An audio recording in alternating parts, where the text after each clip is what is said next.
जय बिहार, जय बिहार। हमारी नेता कैसी हो? स्वराज को लाना है, जन स्वराज को लाना है। जय बिहार, जय बिहार, हमारे बिहार, जय बिहार। जन स्वराज को लाना है, जन स्वराज को लाना है। हमारी नेता कैसी हो? हमारी नेता कैसी हो? पहुंचे हुए हैं मरहवरा विधानसभा के पूर्णाडीह गांव में। यहां पर जन स्वराज के भावी प्रत्याशी डॉक्टर नूतन शर्मा आई हुई हैं जनसंपर्क के क्रम में। इसी क्रम में हम भी यहां पर गुजर रहे थे और मैडम से यहां पर मुलाकात हुई। आइए हम जानते हैं उनका चुनाव का एजेंडा क्या है, किस पर्पज से यहाँ पर चुनाव लड़ रही हैं और क्या तैयारी है। मैडम, आपका ए न्यूज बिहार और राष्ट्रीय जनता खबर में स्वागत है। बहुत बहुत धन्यवाद, आपने हमको कवर करने की कोशिश की। मैं यहाँ इस क्षेत्र का काफ़ी दौरा की हूँ और यहाँ के लोगों की समस्याओं को देख रही हूँ। एक तो बच्चों के पढ़ाई में भी सही ढंग का जो सरकारी स्कूल होना चाहिए, उसकी व्यवस्था होनी चाहिए, वो भी नहीं है। लेकिन खैर फिर भी मिडिल स्कूल और primary school, middle school, high school है। हाई स्कूल उत्क्रमित होकर इंटर तक भी कर दिया गया है।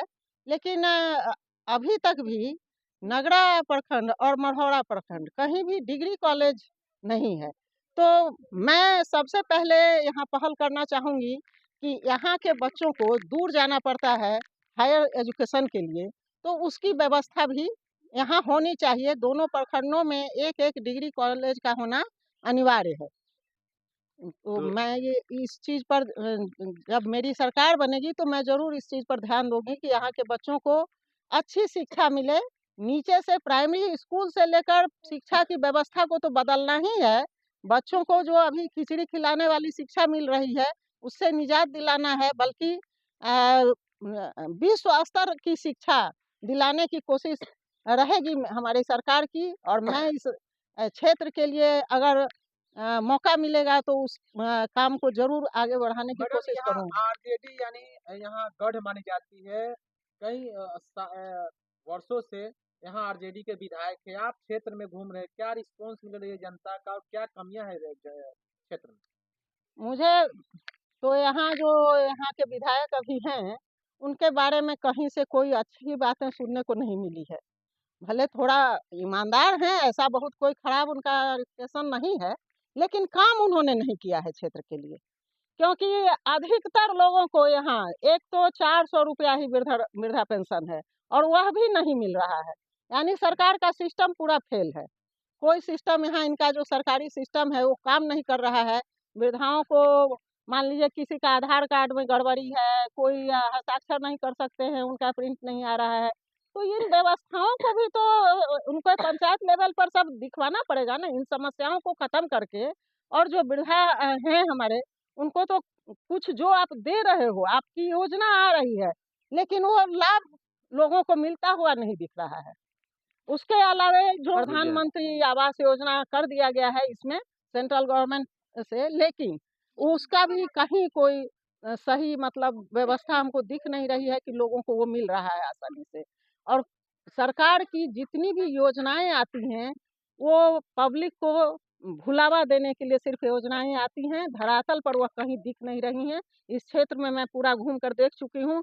मैंने बहुत कम लोगों को, जो पैसे वाले हैं, जो सक्षम हैं, जो अफसरों को पैसा दे के काम करवा सकते हैं, उन्हीं को मिल रहा है। जो सही में हमारी पब्लिक है, जिसको सही में मिलना चाहिए, उन लोगों को नहीं मिल पा रहा है मैडम, कोई आप भी एक योजना। शिक्षिका हैं और शिक्षा की जो स्थिति है कि जेपी यूनिवर्सिटी जयप्रकाश नारायण के नाम पर स्थापित है और सिलेबस की स्थिति है कि ग्रेजुएशन 3 साल का कोर्स 5 साल में होता है, 7 साल लग जाता है। उसके लिए छात्रों को काफ़ी परेशानियों का सामना करना पड़ता है। इसका निदान कैसे पाया जाएगा? इसका निदान करने के लिए तो पूरे यूनिवर्सिटी की व्यवस्था को सही करना पड़ेगा। वहाँ जो एग्जामिनेशन कंट्रोलर होते हैं, जो वीसी होते हैं, वो लोग भी सिर्फ पैसा दे देकर वीसी और रजिस्ट्रार और एग्जामिनेशन कंट्रोलर बन जाते हैं, लेकिन यूनिवर्सिटी में जो सही ढंग से काम होना चाहिए वो नहीं होता है। ऐसा एकदम से अचानक से कोई परीक्षा का डेट निकाल देते हैं और एग्जाम ले लेते हैं। कोई रूल रेगुलेशन का मतलब ये ध्यान नहीं रखा जाता है, जबकि नियम है कि कम से कम 25 दिन पहले आपको एडमिट कार्ड मिल जाना चाहिए।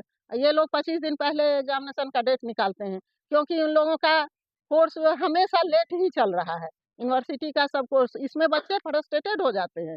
इस तरह का एग्जामिनेशन का व्यवस्था होने से कि 2 साल का कोर्स है और 5 साल में हो रहा है, तो बताइए उन बच्चों का तो 3 साल बेकार चला गया।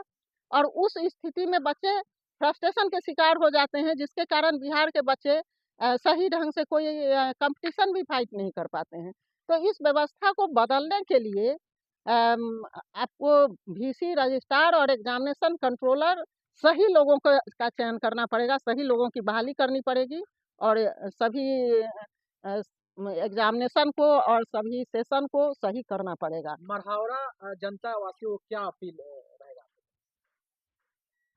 यहाँ की जनता से मैं यही अपील करना चाहूँगी कि ये लोग अभी तक जिस परिस्थिति से गुजर रहे हैं, उस परिस्थिति से अगर निजात पाना चाहते हैं, तो जन सुराज के साथ जुड़े, जन सुराज का हाथ मजबूत करें, तो इन लोगों की ये अवस्था जो है ज़रूर बदलेगी। जब तक व्यवस्था को परिवर्तन करने के इसमें संधा नहीं लगाएंगे, जब तक पब्लिक साथ नहीं देगी, तो कोई भी परिवर्तन संभव नहीं है।